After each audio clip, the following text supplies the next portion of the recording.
Ayatollah Khamenei also said, I advise the leaders of regional countries to shut down those U.S. bases as soon as possible, for they must surely have realized by now that the U.S. claims of ensuring security and peace have been nothing but lies. I can only imagine that when this all ends and the U.S. goes to the royal families leading these GCC states and tells them, hey, you need to pay for our bases to be rebuilt, they're going to say no. They have to say no. What else could they say? I literally said this war cannot end without the U.S. being forced out of the region. If you don't know what this war on Iran is all about, don't feel bad. Trump doesn't know either, because first it was regime change. Then it was about the nuclear stuff. Then it was about now it's about, lifting the blockade on the Strait of Hormuz.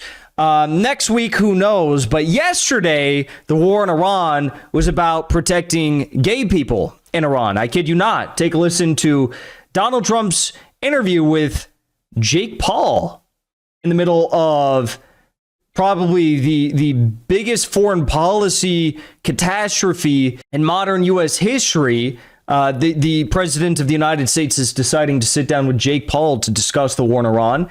So let's hear what he has to say, because now it's about this is all about bringing gay marriage to Tehran. I was a bit shocked too. Like, everyone else in the world was like, this is the greatest thing, and I think what you're doing is phenomenal. And I was shocked that so many activists like in America didn't like it, but meanwhile they're like, oh, well, we support women, we want women to have all these rights. Just brief side note here, if you don't know Jake Paul, very popular YouTuber. Say what you will about him, I think it's pretty brave that as like a YouTuber, as a kid, he got into boxing, professional boxing.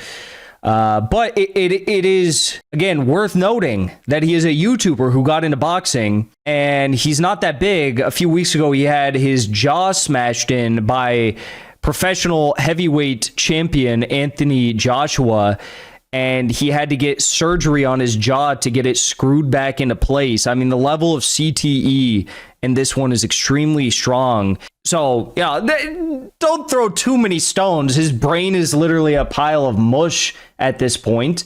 But let's hear what he has to say. So this apparently the war is about women in Iran, Jake Paul says, but Trump corrects him, says, no, it's about supporting the gays. Meanwhile, they're like, oh, well, we support women, we want women to have all these rights. Meanwhile, you're liberating the women of Iran, and then they have an issue with it. I thought that was very confusing. We support gays, but they throw gays off the buildings. Yeah. Okay, we support this. I mean, the things they do, and they're fighting. But I think I have tremendous support on this. This is something that's been incredible. I have the best poll numbers I've ever had now. Yeah. And it's not because of this. I think we've just, the economy is great. It's a little bit of we take a little winding road for a little while, but we have to wipe out the evil. It's an evil curse. They're evil people. We have to wipe out the evil. It's an evil curse.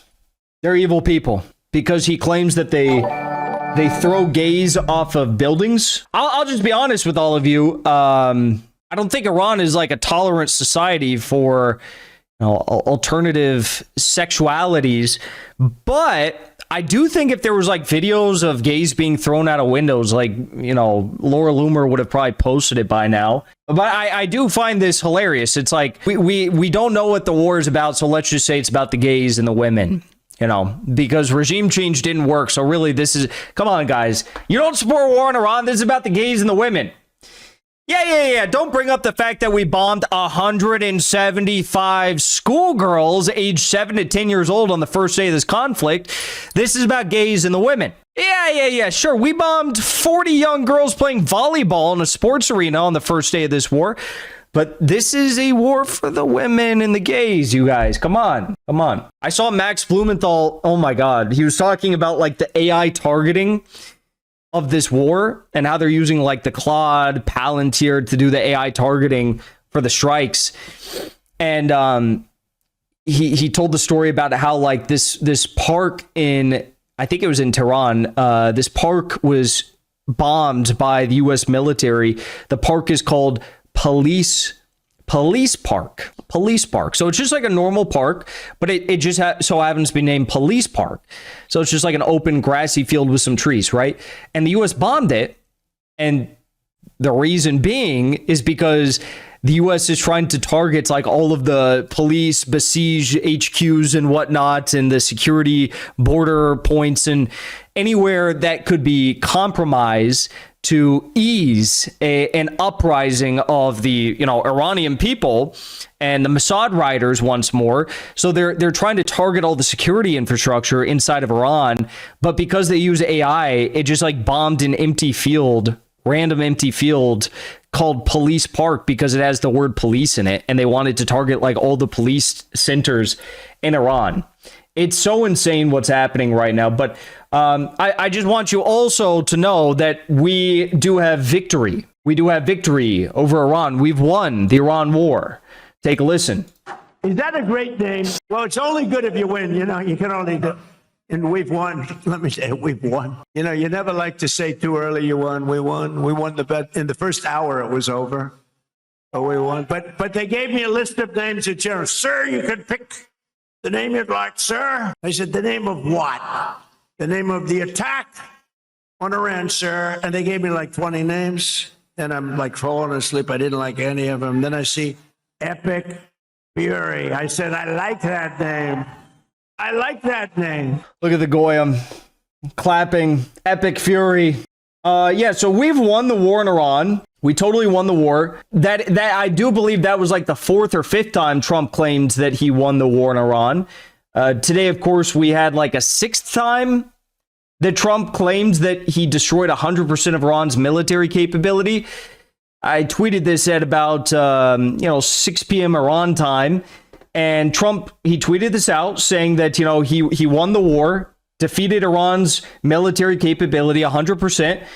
And then a grand total of 12 minutes later, Iran launched a very large missile attack at Israel. And 5 missiles struck in Tel Aviv, Netanyahu was hit, and Elliot was also hit. So 3 major cities in Israel were hit by Iran with multiple strikes using a Hormshar 4 submunitions. And just a few moments prior, Trump had claimed to have destroyed 100% of Iran's military capability. Also incredible here, this is maybe the most incredible tweet I've ever seen in my entire life. I discussed this in another story tonight, but Trump said, we just have to read this. Many countries, especially those who are affected by Iran's attempted closure of the Hormuz Strait, will be sending warships in conjunction with the United States of America to keep the strait open and safe. We have already destroyed 100% of Iran's military capability, but it's easy for them to send a drone or two, drop a mine, or deliver a close-range missile somewhere along or in this waterway, no matter how badly defeated they are. So wait, let me get this straight. We destroyed 100% of Iran's military capability, except for their drones, their mines, and their missiles. 100%. That does mean all. That means everything. So we destroyed 100% of their military capability, except for the mines, the ballistic missiles, and the drones. I was never good at math in school. It must be my fault that I'm not understanding this. He goes on to say that hopefully China, France, Japan, South Korea, the UK, and others that are affected by this artificial constraint will send ships to this area so that the Hormuz Strait will no longer be a threat by a nation that has been totally decapitated. Again, decapitated, but they're a threat. And what on earth makes Trump think that China, who has spy ships in the region, providing targeting information to the Iranian military on U.S. troops and ships and whatever else, these bases, Mizar Vision, providing all this information. What makes Trump think China would ever come to help the United States against Iran? Does he not have a single advisor around him? I would give him a little credit if like China was the last country on this list, but China being the first country on this list, are you actually retarded? Are you actually retarded? China is allowed to cross the Strait of Hormuz. China bought up a record amount of Iranian oil before this war happened, so they have no need to do any business in the Strait of Hormuz now or in the foreseeable future. But how retarded do you have to be to think that like China is going to effectively, do a military standoff with Iran when they are actively supporting and even arming Iran and providing logistics and military targeting satellite imagery to Iran? How retarded do you have to be? And of course, none of these countries are going to send their warships to go and fly up the Strait of the Hormuz because the U.S. won't even do that. The U.S. Navy has said on several occasions that no, we are not going to be doing that. Like, we can't do that. If we do that, we will be sunk immediately. We are not doing that. In the meantime, the U.S. will be bombing the hell out of the shoreline and continually shooting Iranian boats and ships out of the water. One way or the other, we'll soon get the Hormuz Strait open, safe, and free. Yeah, no, that's not going to happen. Trump claimed victory, but here's the truth about the Iran war. Iranian government is still intact. Khamenei has been replaced with Khamenei. 13 U.S. troops confirmed dead. 3 to 5 U.S. fighter jets have been down. KC-135 refueling aircraft down with all crew members on board dying. We have 6 KC-135s which have been damaged. 1 landed in Israel after it was damaged midair. The other 5 were damaged at the Prince Sultan Air Base in Saudi Arabia. Strait of Hormuz is still closed. Oil prices skyrocketing. 130 plus U.S. and Israeli drones have been shot down by all parties in this conflict. 3 to 4 AN/TYP-2 THAAD radars have been decimated, and there's only 10 of them in the entire world. U.S. bases have been relentlessly bombed, as has Israel, and Iran is demanding still the U.S. withdrawal from all of the bases in the region. So tell me, how is that a victory for the U.S.? Oh, and by the way, Iran is still refusing to talk with the U.S. Witkoff is very upset about this. We're going to get it done one way or another. So let's see if the Iranians want to talk. If they do, I'm sure the president would be open to it. Please talk to us, Iran. Why won't you talk to us? Please just talk to us. We had news prior to the stream starting, about an hour prior to starting. Iran has again rejected a ceasefire, Reuters reports citing 2 sources. President Pezeshkian of Iran said war ends only when Iran's rights are recognized. The Major General Mohsen Rezai lays out conditions in the conflict, recover all our losses from the U.S. He's talking about financial losses, full compensation from the U.S., possibly even the GCC states.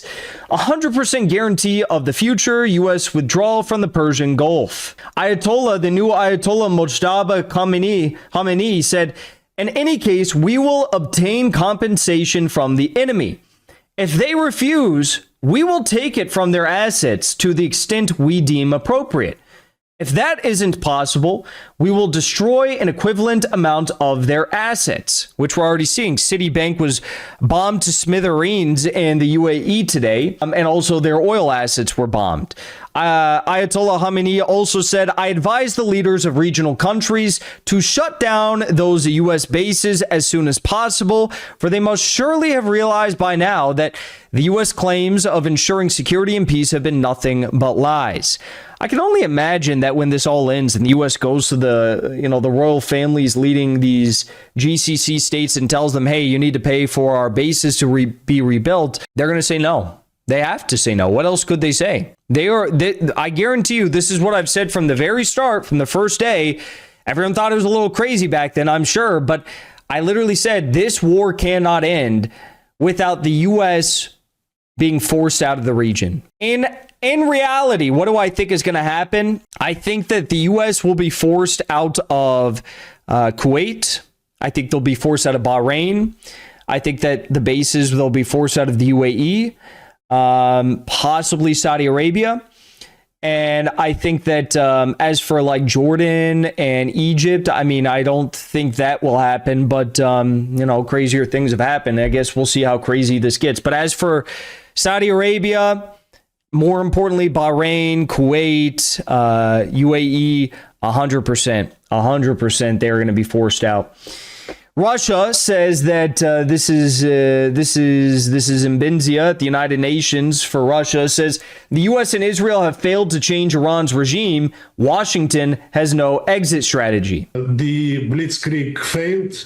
The Iranian regime, as they call it, didn't collapse. The people didn't revolt against it. Looks like there is no exit strategy for the U.S. in this game. I'm not a fortune teller, but the situation is really dire, and we are calling for the political and diplomatic solution. And those who are opposing it, and by de facto they did it when they voted, they didn't vote in favor of our resolution, means that they bear responsibility. As simple as that. As simple as that. No exit strategy whatsoever.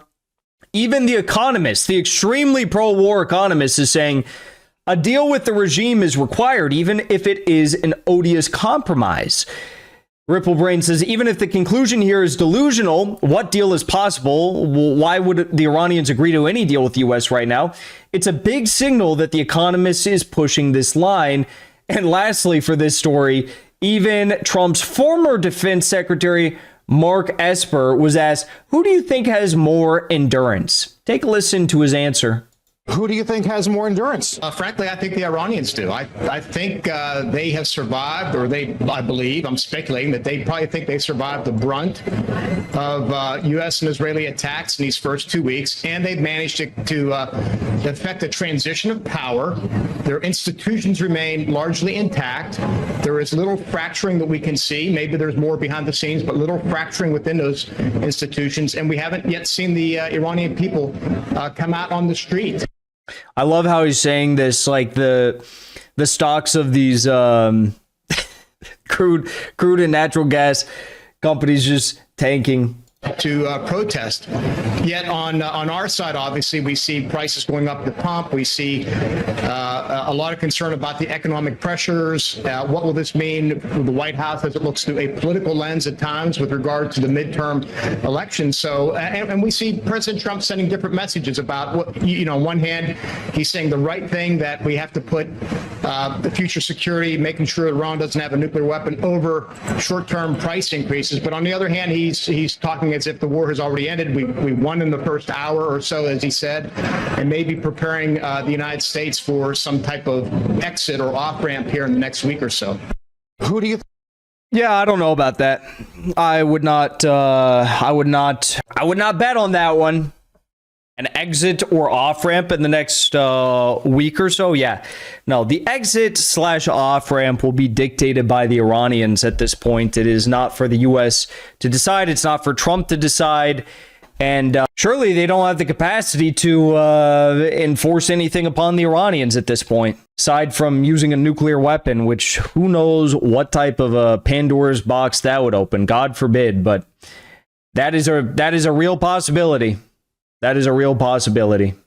Before you leave, I want to say thank you for the support, because after 2 years of being banned, we are finally back home on YouTube. So be sure to subscribe to our channel and also join as a member on our channel using the link at the top of the description. I rely on the generous support of viewers like yourself to get the truth out to as many people as possible. You can also support the show on Locals or Give Sin Go. The mainstream media and the powers that be are never going to stop attacking us for bringing the truth to as many people as we do.